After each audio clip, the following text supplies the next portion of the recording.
This is Geek Gab with your hosts, Dornall and me, Daddy Warpig. We are back.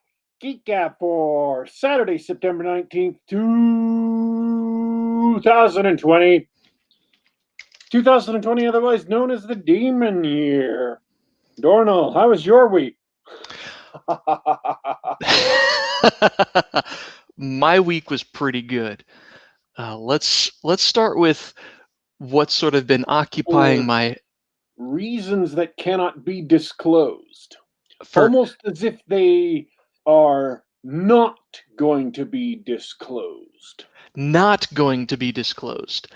I have been actually I've done a deep dive into a new game that I am playtesting. It is for a friend. It has been enjoyable, and there's another guy in the playtest who's very excited and passionate about it. So he got talking on the Discord channel and sucked me right back into it. I am happy to report that the playtest games have been enjoyable. I think there's something there. If anybody in the chat might know about what this is about, it's been fun. I hope you feel the same. I will say this though. When developing a new game, when you look at the business side of it, the reality of attempting to turn it into a business or a product as opposed to just a hobby, it really makes you think hard about the game mechanics. You don't just say, oh, I like these mechanics because they're fun. I like this type of game because it's fun. And then you go, oh, but the printing costs of one way are something like 4 times the printing costs of another way. And you go, how important is it to have the game play one way versus the other? And that's the sort of thing that we're talking about with the developers. What's really nice is that I have mostly been the type of tester who I want to bring to the attention of the developers what's working and what's not working. I don't want to be that person who comes up and says, this is how I would do it, right? That's not really helpful, right? Let the game designers be game designers, right? Just let the game designers be game designers, blah, blah, blah. So, I mean, yeah, I'll occasionally say, hey, this might work better, but for the most part, but the designers have been open to suggestions and discussions on what the game might need or what we might add to the game or something like that. So I shifted my focus this week to more suggestions and, for lack of a better word, vomited a bunch of ideas. I'm sorry to be vague. I hope this isn't boring anybody. It's a lot of fun, but I guess my message to people who are in that sort of situation, whether it's QA or reporting a tech support problem or feedback on a game or project or something like that, if you have an idea of, hey, it wouldn't such and such work better that way, phrase it as, okay, this happened and I don't like it because, or I tried to do A and B happened, right? Like tech support, like, oh, I clicked on my Google and I don't get my MSN, right? And you're like, oh, okay, I can start working with that problem. Or, I moved my piece over here and I thought it worked this way, but it worked a different way. That's counterintuitive, right? So if you formulate it as a problem, when you do that in real life with just random people, you're whining, right? Like if you went up to somebody and said, man, this bus system really stinks. Well, usually the response is do something about it, right? Or if you're at work, the response is don't tell me what the problem is. Tell me how you're going to fix it, right? But when your job is to provide feedback as a tester or something like that, they don't want solutions. You're not the freaking game designer. Just here's what's wrong. Here's what I think is wrong about it. this is how I felt, or this is how it happened, which goes beyond things like technical problems. Like, oh, yeah, this action is overpowered, or this ability is broken. This card doesn't work the way the designer seems to think it should work, right? Like, we need to fix the wording or something like that. Know what I mean? I hope that makes sense. I hope I didn't bore you to tears, but that's where my head's been at this week. Yeah, those are good playtester skills. I mean, playtesting is a skill. There are things you have to do as a playtester to provide good feedback to game designers. Yes, and I brought up the tech support because that's where I picked up those skills. A call center is a terrible work environment. It's high pressure. The management typically treats you like chattel because, let's be honest, they get a lot of employees that are useless podheads who, just get on the phone and want to make a little bit of money without doing any work. Irresponsible people. So it's not a pleasant work environment, at least the ones that I've seen. But having to do tech support over the phone where you can't do screen sharing or anything like that, that'll teach you those skills, right? Or at least give you an appreciation for the ability for someone to present the problem in a way that lets you help them. Like I said, don't tell me this vague stuff. Tell me like what you did and why what you expected to happen didn't happen, or tell me what actually happened. Anyway, those were some valuable testing skills. Those are some valuable life skills. So I recommend everybody run out right now and get a job at a call center doing tech support. That was facetious, but I think we put Daddy Warpig to sleep. No, I'm just thinking about, because I thought you were going to go a different direction with that. Tell me what you think. Well, you were talking about, when you were looking at making a game, what I thought you were going to go in the direction is how expensive it was going to be to produce. And we've been playing Classic Traveler, and Classic Traveler was made back in the day where you could get away with producing an entire role-playing game in black and white with, hand-drawn pictures by the author in small, loose, books are basically almost made at home on on mimeograph machines or whatever, and then sold in stores. Very, very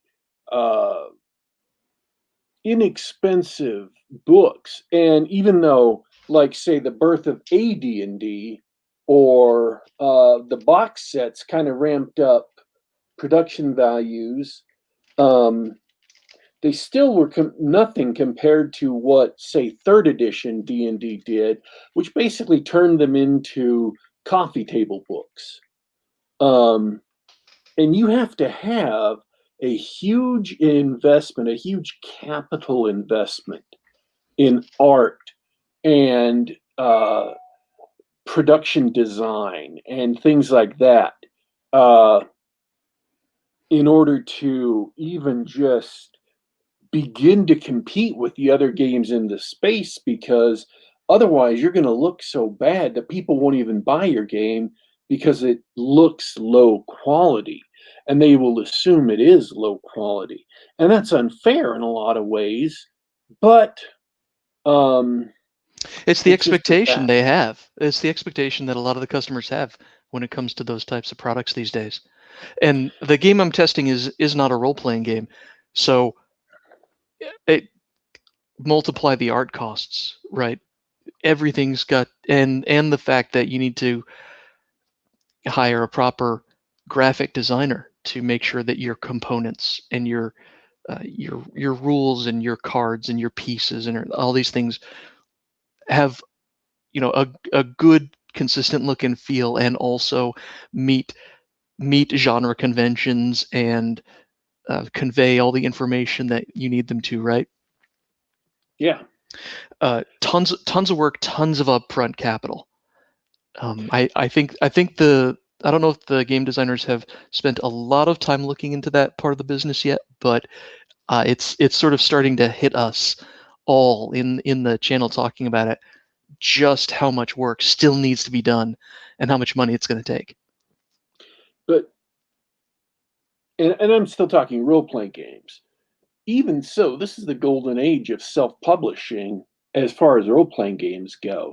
And so, however that's worked out, people are publishing more role-playing games at any time in the hobby's history. So whatever barriers there are to publishing, the graphic design barriers don't seem to have stopped people because it seems to be a rush of people publishing their own role-playing games. So to undercut my own point there, yeah. Well, And and maybe it's just pro companies that are getting bit on that. it's possible, but you know what? We've had a game designer who did RPGs a couple times on the show, Douglas Cole. Yes. He loves talking in the business. He's actually gone over the numbers with us.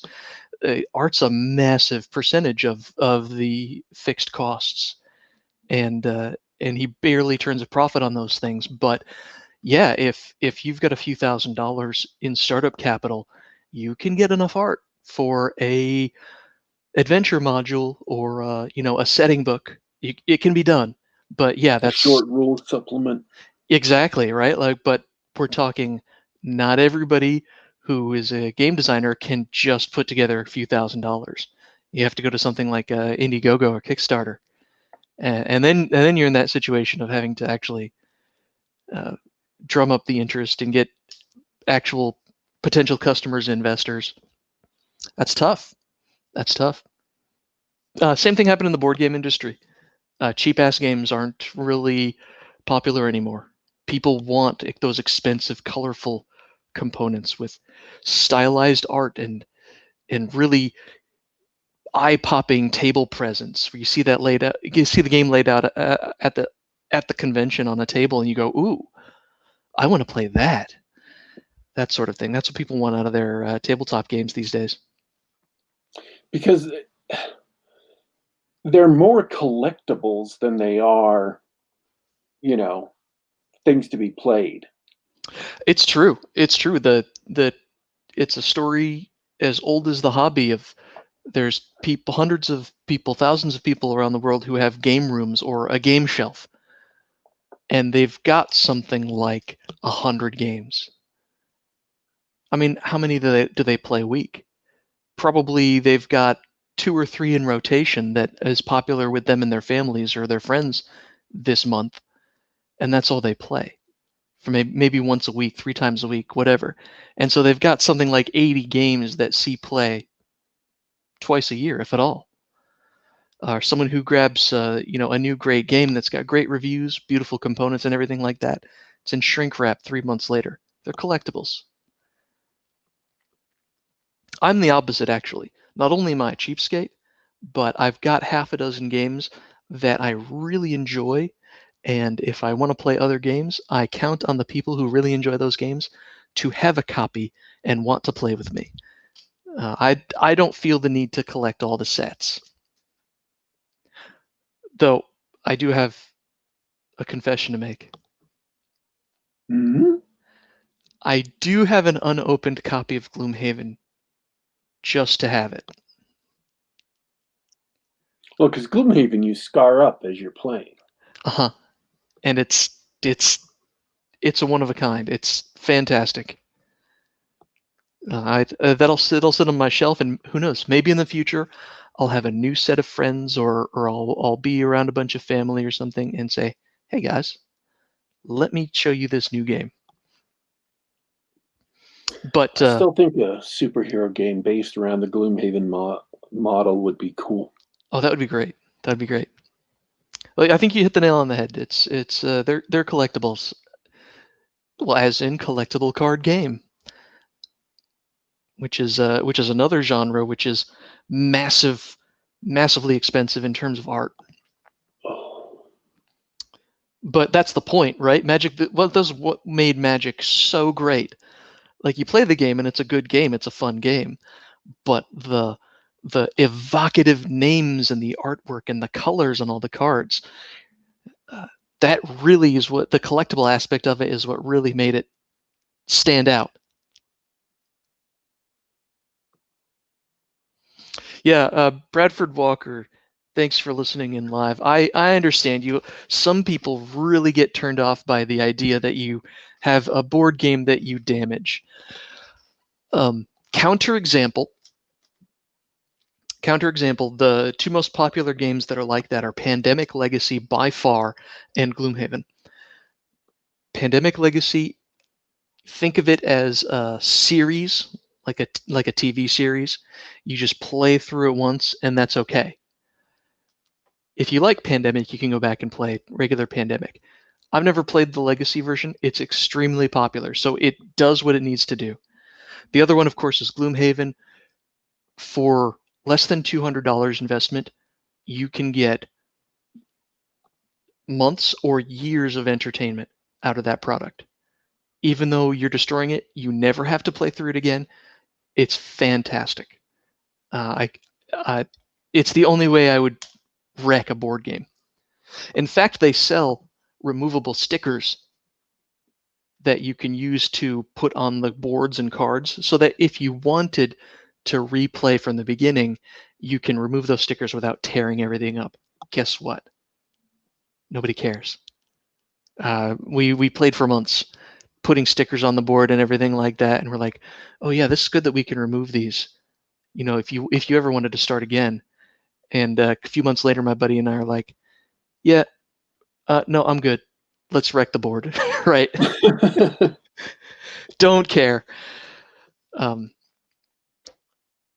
But yes, you have to get over that initial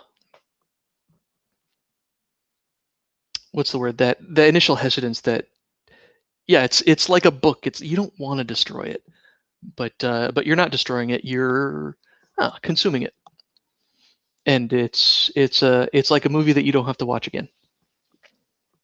Anyway. Well, yeah, like Over the Edge or On the Edge, the card game, the collectible card game.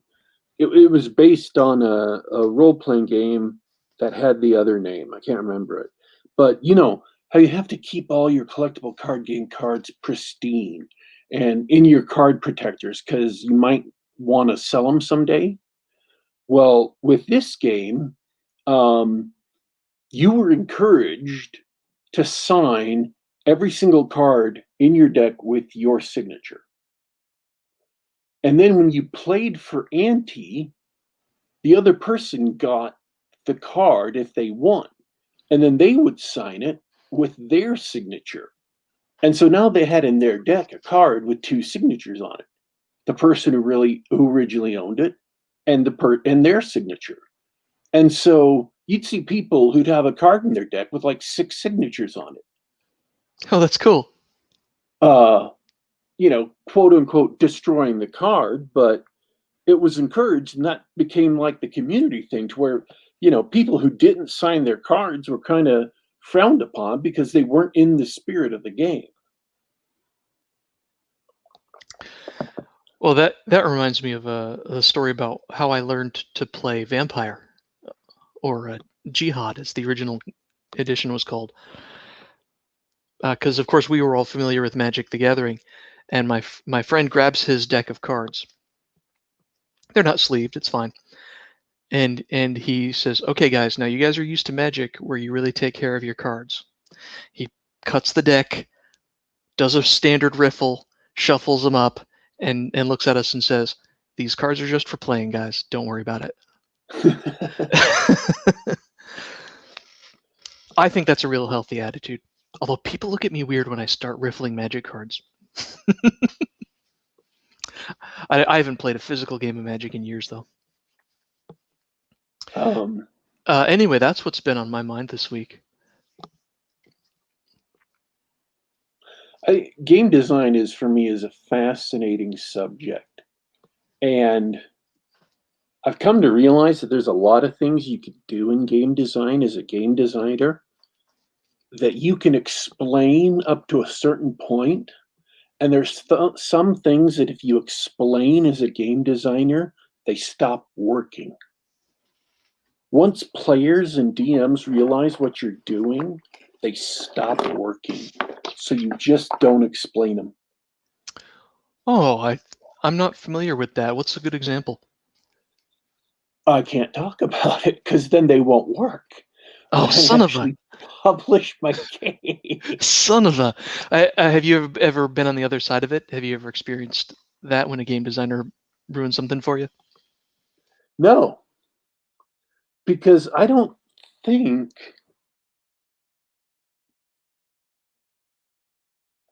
I. Well, I tell you what. Last time I ran D&D, I did an old school experiment. You remember that lasted for a couple of weeks, Yeah, and partly because we were learning the system, and partly because I was getting back in the DMing groove. I would over-explain a little bit, sort of peel back the curtain and say, "Hey guys, I'm doing this because of this," and I'd stop every few minutes. Hey, just let me know, or at the end of the session, let me know if I'm over-explaining. If that's taking away from your experience, let me know. And they actually said, no, actually that was really helpful. So I haven't experienced that yet. You don't have to tell them everything, but with the right set of players, I think you can peel back the curtain a little bit and not lose them. there are just mechanics that have certain mechanics have a psychological effect on players, whether they notice it or not. And And if you they go ahead. and if you explain it, it's like explaining a joke. If you Uh-huh. explain a joke, you kill the joke. It's not funny anymore. It doesn't matter how funny it would have been. If you explain a joke before, during, or after, it kills the joke. So there are some mechanics you just can't explain because it'll kill the effect it has on the players. It's the same thing with horror. If you explain why something is scary, you kind of kill why it's scary. Mm. I've been on the receiving end of that. The inverse, actually, as a counterpoint, because I believe you. I've played in a game where the game master did that. It was supposed to be a tense scene and a horror scene. Me and another player, for some reason, weren't on the same wavelength. Like for some reason, we didn't get what the dungeon master was trying to do. And so instead of being in tune with that scene and feeling the tension, we just got annoyed and angry. And I had to come back and later and say, hey, if we get lost like that, because we're having fun, we enjoy the game, we like moments like that, but if we get lost and we get out of sync, you do have to tell us. Like you have to break that. You have to break the fourth wall or break kayfabe or whatever you want to say. Like let us know, hey, this is why this is happening. Because if you continue to try to make it tense or something like that, you might cause, you might enhance the frustration.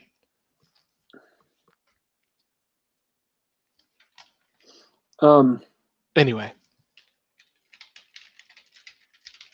There were a couple of business things I wanted to get out of the way at the top of the show, but too late. We are now mid-show. we can do it at the middle of the show, right? Hey, anytime's a good time. What's on your mind? I did want to say condolences to Terry Goodkind and his family and loved ones. He passed away this week. He's a fantasy author, wrote The Sword of Truth and a bunch of other big, thick fantasy books. Holy crap. And I read The Sword of Truth, and I didn't read any of his other ones. But condolences to his family and loved ones, condolences to the family and loved ones of Ruth Bader Ginsburg, and to anyone else who passed away this week that that I have missed. Also, This next James Bond movie, which keeps on getting pushed back because of 2020, is the last James Bond movie for Daniel Craig. And reportedly, this has not been confirmed as far as I know, but reportedly, Tom Hardy is going to be the next James Bond. Tom Hardy. That's an interesting choice. Yes. Well, what do you think?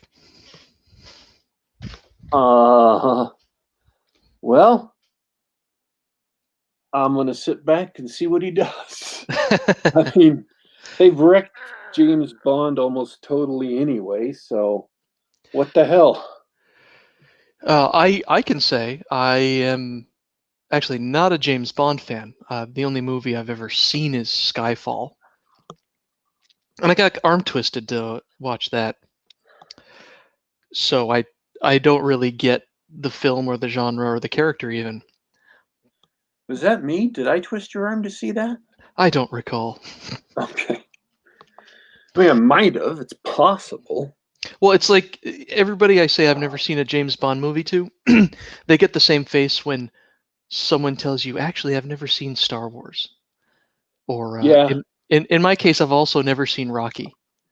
And people go, wait, what? It's the best sports movie ever. Why haven't you seen Rocky? I don't know, guys. Sorry.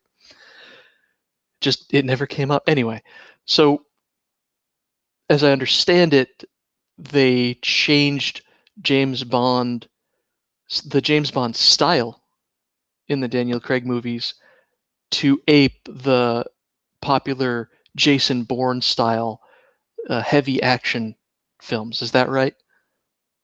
Well, Austin Powers made fun of so much James Bond stuff. Uh, they thought they had to get rid of all of that and make something new. So they Oh, moved. So they moved it towards gritty and realistic. oh, Uh, I had the impression it was more an influence of. I'm sure they're both influences. and then they started doing, well, you know, the modern thing. Yep, and doing weird things with the character and the storyline and well, anyway. But yeah, So that's what you mean by wrecked. Well, that's a shame. I hope it wasn't too hard on fans of the series or the fans of the characters. I mean, don't get me wrong. A lot of the Daniel Craig movies were really good. I thought Skyfall was excellent. Casino Royale was great. Quantum of Solace can burn in an eternal flame, despite the fact that it has Olga Kurilenko in it. And you have to work hard to make me loathe a movie with Olga Kurilenko in it. I mean, come on. Mm-hmm. But yeah, Oh, all right. Well, as far as Tom Hardy goes, what can I say? He's British. He's an excellent actor. He's kind of he's typically plays the big and bulky type of hero, which is not. I don't think he has the same style as previous James Bonds, but yeah. we'll see. I'm just like, well, whatever. I've I've enjoyed everything I've seen him in, even Bane with that ridiculous voice. I I have reached a point of like shell shock with popular culture, right? So many things are burning down so fast that I've just reached a point where I don't care anymore. It's so which is appropriate given our graphic at the beginning of the show. So so many things have burned down so fast. You know, Star Wars has burned, Star Trek has burned, and I'm sure people can start throwing out things in the chat of their own personal, franchises and characters and stuff that have been burned to the ground. X-Men was going great, but then between X-Men Apocalypse and uh, other things, it's been burning to the ground. The Marvel Universe The Marvel comic book universe is burned to the ground. Comic book industry, the entire industry has burned to the ground. Um, it's just over and over and over again. They're burning everything to the ground, and it's just like after a while, you stop being able to be outraged anymore. You're like, screw it, let it all burn. I don't care anymore. I've got stuff to do. I got my own stuff to do. Uh, once the fires have passed and all that's left is smoldering embers, I'll come out and build my own stuff. But as for right now, I'm not even going to get exercised about it anymore. Just, I'm done. Yes, you've already accepted the fact that a lot of this stuff that you talked about ultimately is not built to last. And what we thought was a culture or pop culture is not much of a culture at all, is it? Not anymore. Not anymore. I mean, it's gone. It has been uh, it has been destroyed. Uh, I That's mean, okay. This is fine. it's fine. It's all fine.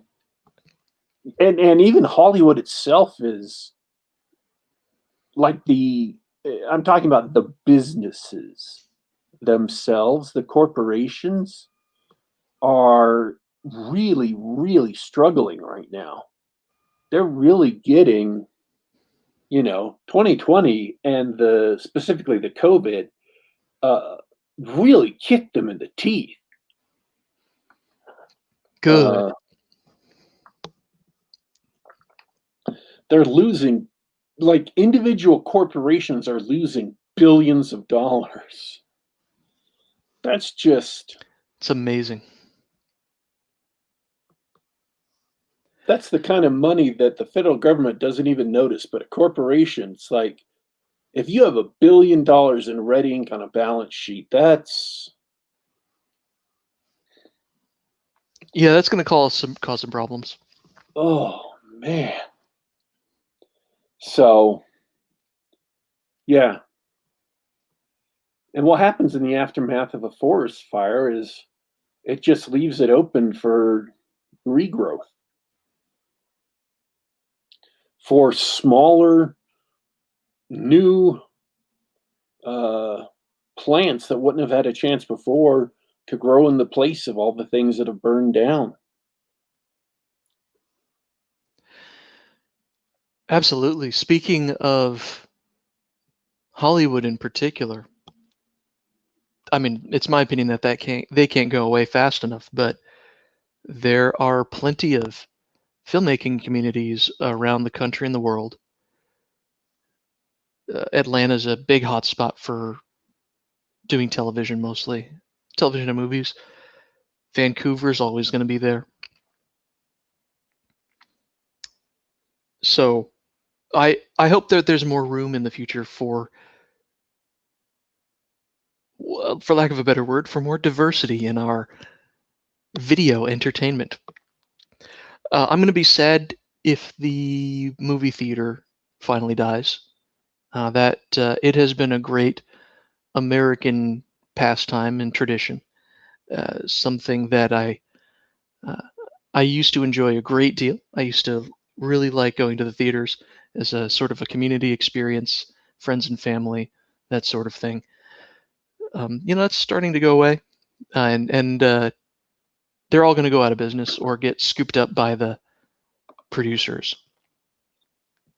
If this crazy lockdown continues anyway. So yeah, I hope that those other places and those smaller businesses, I mean, there's no shortage of young aspiring artists and filmmakers. It's a popular vocation. It's a popular even as a hobby. Look at everything that's on YouTube. People are learning how to produce essentially television shows, web shows, uh, at the very least, entertaining content in, as far as just a person sitting at a desk in front of a camera. So, yeah, the thing is that those people are there. The question is, what are they creating? Have you encountered anything new that's really exciting to you yet? Any new growth that you're hoping springs up? I'm kind of tunnel visioned myself. I don't have as much time as I'd like to spend checking out things that are made by people, made by other people. Um, I have kind of, I just don't have time to do a lot of things. That's why I didn't have any, that's why this isn't like review of a new movie or review of a TV show. So no, there are a lot of things I'd like to read and a lot of things I'd like to watch, but I don't have time right now. Yeah, I understand. I can shill for our occasional guests. I think, I mean, you know that I don't really care for comic books, but there are people like John Delarose who he keeps putting out books. He gets an idea, he writes it up. As soon as the art comes in, he puts it together, does a Kickstarter.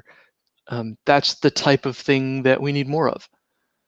Lots of people producing original stuff that resonates with some people. And you don't have to have a big audience these days, with the internet and crowdfunding. You just have to hit your niche and please your readers. Yeah, Bryce, John's a machine. Wow. Other people are in other areas. There's of course the Pulp Rev guys trying to bring the 20s back or the 30s back in their own style. Brian Niemeyer apparently has found a niche as a military science fiction guy. He's got a lot of readers in his Combat Frame Exceed series, and they didn't come from anime fans. They're military science fiction fans. Let's see. Oh, independent film, of course. Independent film will always be there, and I don't mean pretentious trash that gets promoted at Cannes and Netflix. I mean, I've got a cousin who actually lives and works in Atlanta, and he's part of the film industry there, and he'll write and shoot his own little movies just for fun. Just, hey, I have this idea. Here's what I want to do. He went and filmed a short gag, really, for a film festival, for the Bone Bat Film Festival. Just go, right? We've got all these little film festivals and things like that. And yeah, as far as movies go, Emmett's got an interesting idea. I believe cinemas are going to transition to smaller boutique type theaters, showing smaller movies and older classics. Yeah, that's a great idea. I can't be the only one who has this dream. If I ran a cinema, it wouldn't just be back to back what's latest hits. It wouldn't be Blockbuster Video. It wouldn't be AMC. It would be stuff me and my friends like to watch. Like we're gonna have a crime movie night, or we'll have a kung fu movie night. Like we'll play classics, that sort of thing. We all know that you're not going to make any money that way. You're just going to lose a bunch of money. But that would be nice. That would be nice. Get away from the massive scale national businesses trying to put out bland oatmeal of a product that satisfies your basic hunger for distraction while also not upsetting the Chinese Communist Party. That sort of thing. So, yeah, I would love to see that. I would love to see more local or specialized shops. One of my fondest memories going to the movies, at least in this century, is not long before I left Utah, a mutual friend of ours called me up and said, "Hey, this is a weird idea, but they're showing Pulp Fiction down at downtown at the Independent Theater at like 9:30. You want to go?" It was awesome. I mean, I've seen the movie half a dozen times, but just hanging out, there's a bunch of other people in the theater. We all knew the lines. We were laughing at the jokes and cheering and whatnot. It was great. It was fantastic. We need more of that. We need more of those kind of films and those kind of experiences. Not that Pulp Fiction's a great example of a cultural touchstone. Quentin Tarantino's not for everybody and not wholesome at all. But I think you get my point. Yes. Oh yeah, drive-in theaters. I complained about this last week. I went to see Tenet. There are no drive-in theaters around here. If Washington State ever had them, they disappeared long ago. That's a shame.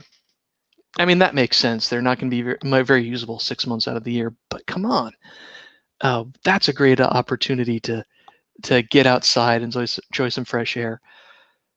The park down in Redmond will do theater or movies in the summer. I think it was canceled this year for obvious reasons, but yeah, they'll show family-friendly movies, comedies, Pixar stuff. Yeah, right out there at the park. Everybody come out and see it. Art house Right. theaters. That's the phrase I was thinking of. Thanks, Raymond. Drive-in movies are awesome. Our drive-in theaters are awesome. I love drive-in theaters. They're just so much fun.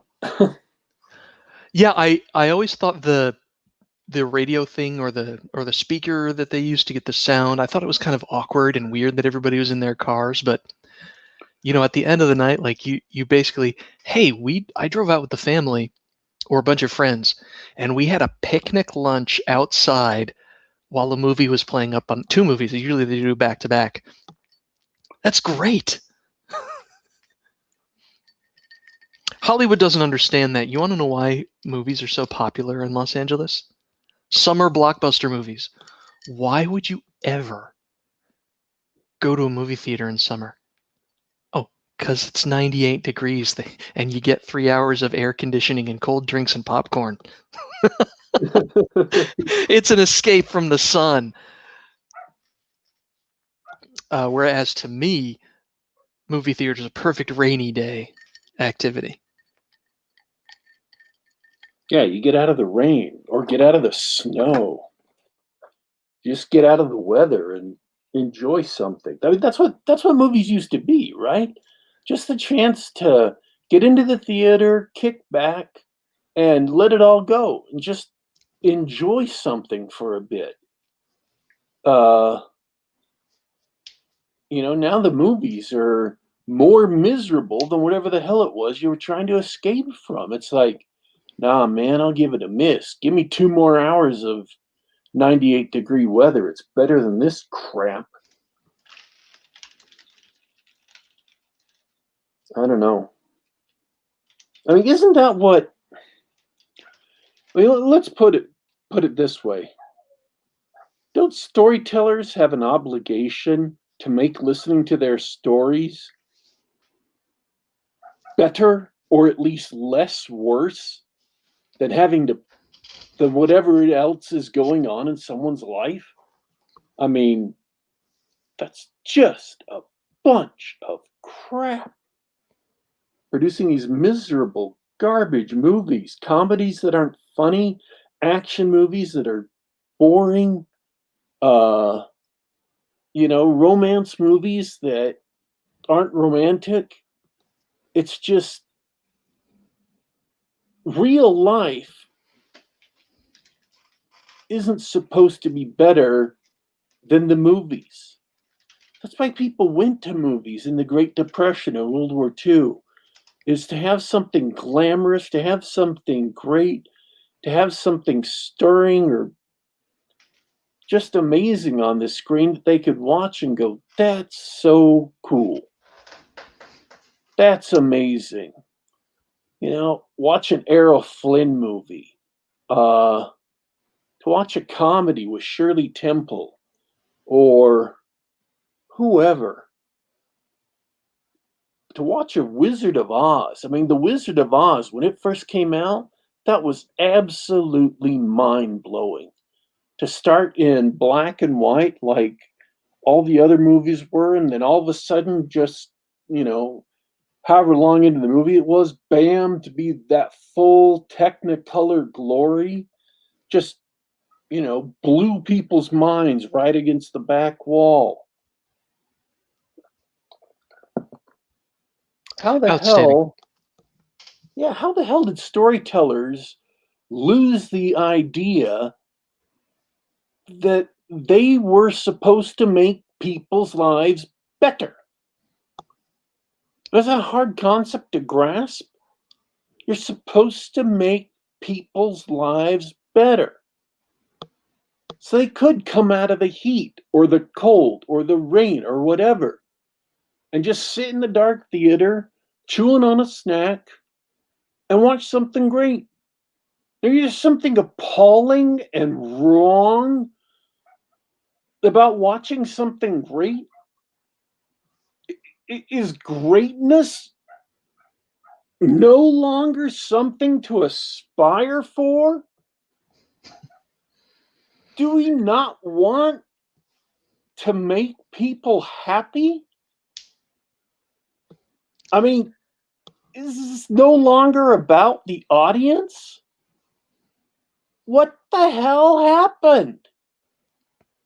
We're not even trying anymore.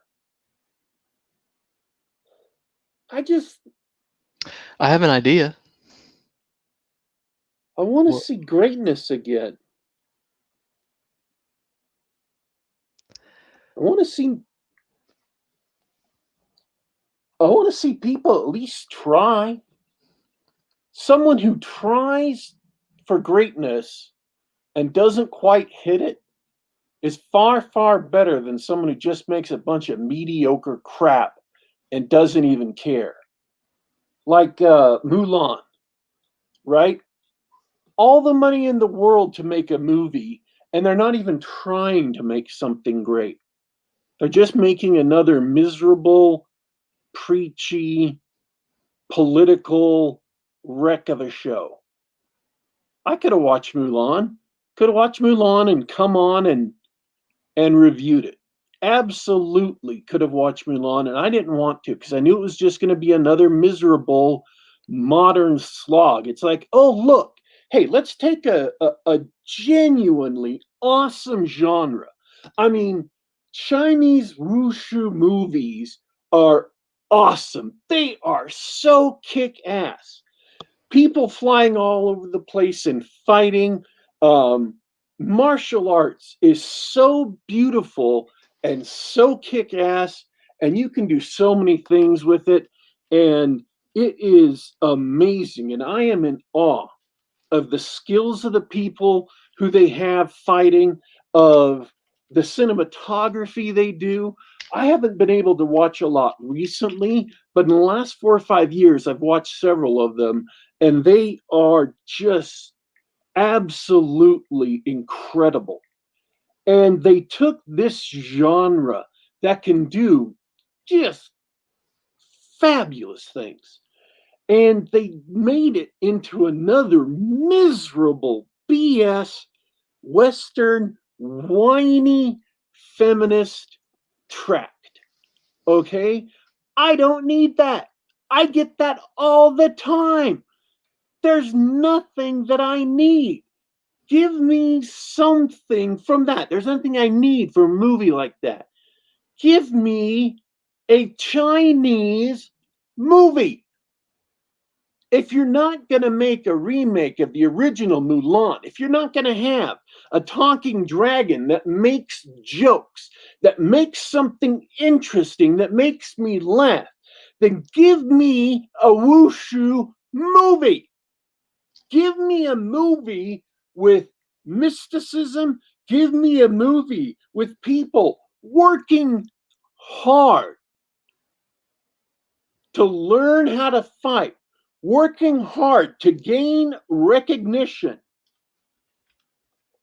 Give me a movie where the beauty of the mastery of the blade, where the flow of the strikes, where the costume just flows through the air and the petals of the flowers, like it's almost like a dance, but it's deadly.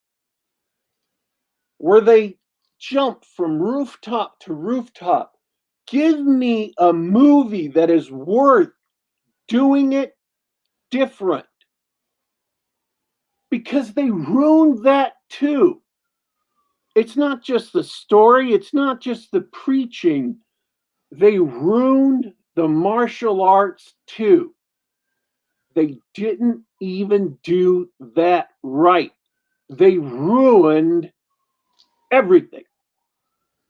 So why the hell would I watch that and come on the show and review that? And yeah, we've been meandering a little bit, bringing up just this little subject and that little subject today.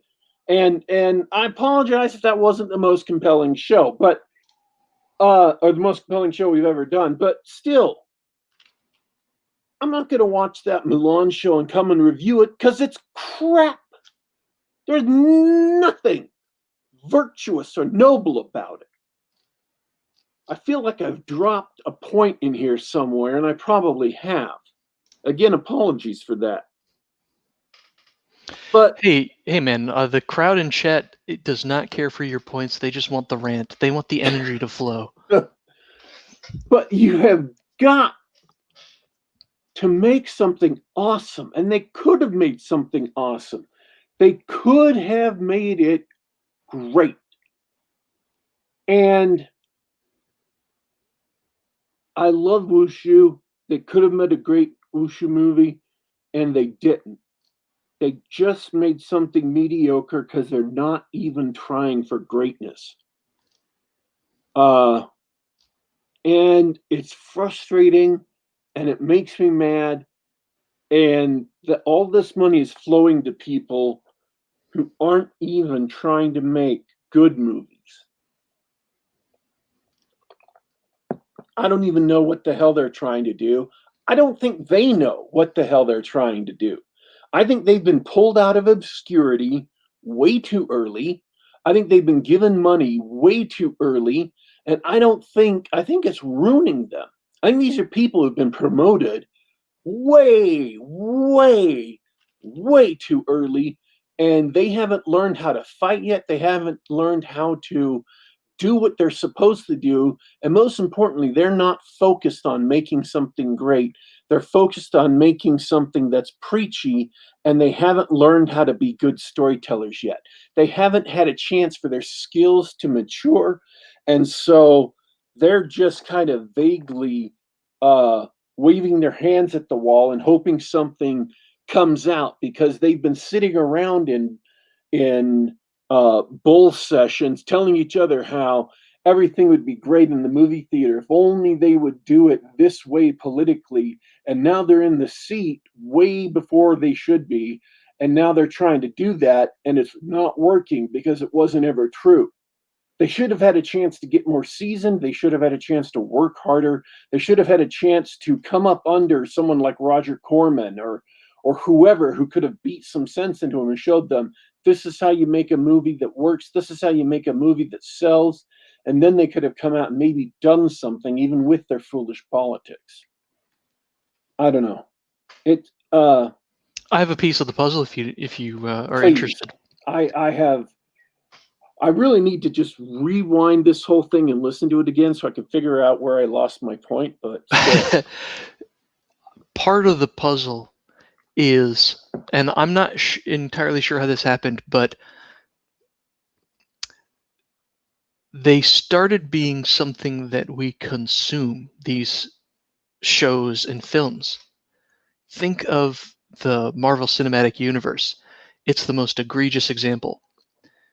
Some of those movies are legitimately fun and enjoyable, but at the same time, we recognized forgettable popcorn flick. Cheesy computer animated effects, fun quips, fun character moments. I had fun at the movies, right? But they just kept churning them out. Why? Because people will consume them. It stopped being an experience, and it even stopped being an event after a while. It used to be, oh yeah, I'm looking forward to that. I want to see them wrap up the Avengers story. I want to know how that Civil War turns out, right? No, it just became, well, what's the next one? Ant-Man 2? Cool. I'll see Ant-Man 2. It's it's the Marvel movie that is made this year. Let's watch it. Same thing with TV shows. It's just something you consume. Well, let's drop a whole season at once on a streaming service so you can binge it. Just eat it as fast as you can. You can go to the store and get more. That's a big piece of the puzzle. They don't have to make anything great. They have to make it sufficiently entertaining or distracting anyway, so that people who are used to consuming the product will consume more product. That's my interpretation. As to how it got that way, oh, I don't know. I don't know about that. Your guess is as good as mine. But there's a lot that goes into it. But never fear, there are lots of people doing good work out there. It's just going to be a while before this weird, out of scale pop culture behemoth is fully dismantled or burned down. It may never be. But Disney's doing its best.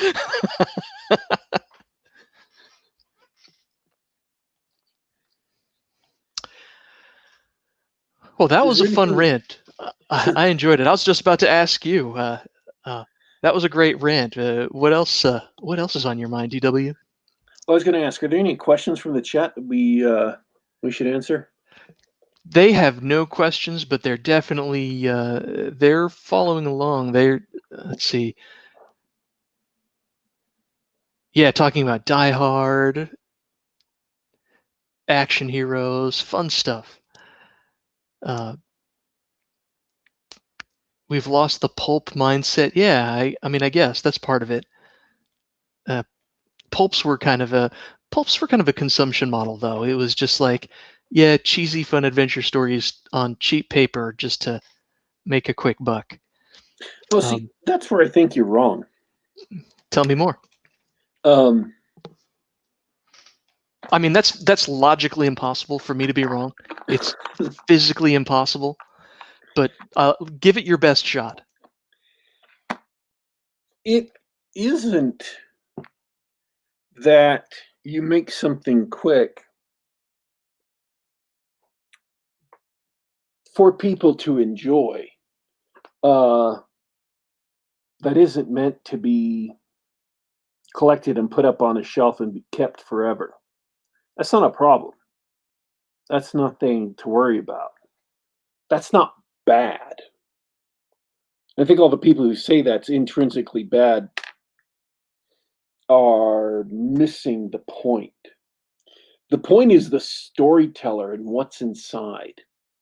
If you're a person who's a person of character, who's a person of substance, who has some wisdom, then the story you write will be a story about people of character, will be a story about people of substance, will be a story about, it will have some wisdom to the story. I mean, if you sat Robert E.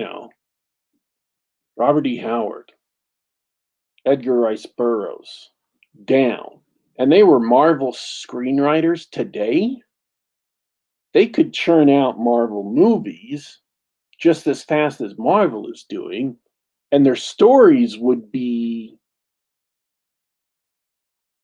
deeper, rougher, more vivid,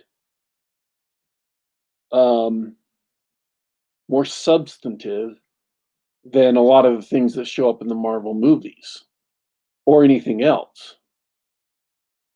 if you as a person, if you as a writer are a person of substance, then as long as you're not artificially getting in your own way for whatever reason, your stories are going to be substantive stories. And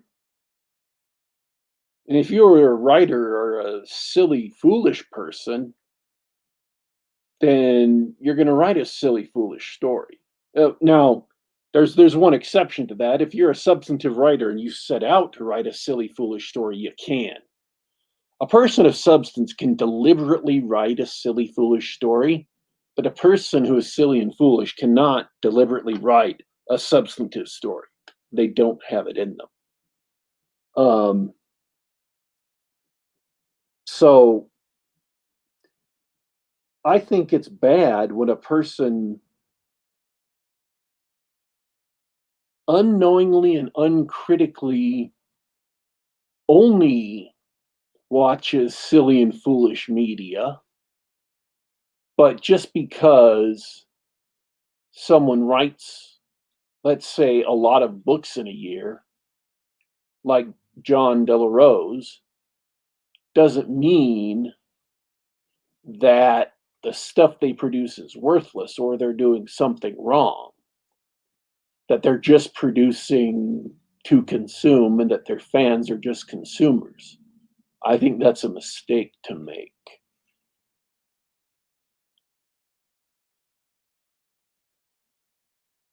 Have I stunned you? The mute button swallowed all of my responses. Oh, no. So I'll sum up and say, fair. It's true that the business model was sort of, cheap paper, ephemeral. We're not writing classics, or not trying to write classics. We're not trying to, but they were trying to entertain, write good stories, make something good. In other words, quality was important. It was consumption, but it was at least something that the audience really wanted. And yes, a good author with good instincts and ability, they'll produce good stories. Yes. And they ended up producing classics anyway. At least classic characters. Whereas the people who've adapted the classic Marvel comic book characters to movies, they don't have it. Whatever it is, they made some entertaining movies, and that's it. For some reason, we're not going to have those 50 years from now, the same way that everybody knows who Conan is, who Tarzan is. Although Spider-Man's probably going to be around for 100 years. Not those films. Anyway, that's all I have to say about that. I think it's a good stopping point for the show. Indeed. Chat can carry on with their conversation about pulps. It was tons of fun. It was great talking with you guys and hanging out with my inimitable co-host, Daddy Warpig. It's been but I'm done for the week. Oh, this is when I say something? It sure is. Dagnabbit. I know. I let you rant for so long today, but I promise, after this one last thing, You're done. To go. Okay. I want to thank everybody for tuning in live, participating in the live chat, always illuminating, always interesting. And I want to thank everybody who's going to tune in later and listen to the show. Oh, wait, I'm sorry. I've got to turn my mouth on. Here, actually, I should. Holy crap, everything went wrong at the same time. I'm going to sip some water, just see if that'll reboot my brain. Everybody, synchronized sipping. My lips shut down, my fingers shut down. I'm pausing here to make sure everything else isn't going wrong. What the hell was that? Okay, we're fine. This is fine. Everything's fine. It's just another callback to the graphic at the beginning of the show. Oh, man. Okay. We are here every week about this time. You can catch us on youtube.com/geekgab. That's youtube.com/geekgab. Or you can catch us on soundcloud.com. You can also subscribe on the Apple iTunes Store or on the Google Play Store to listen to us on the device of your choice or on the web. We are signing out for today, folks, but don't you worry. Don't you fret. We will be back.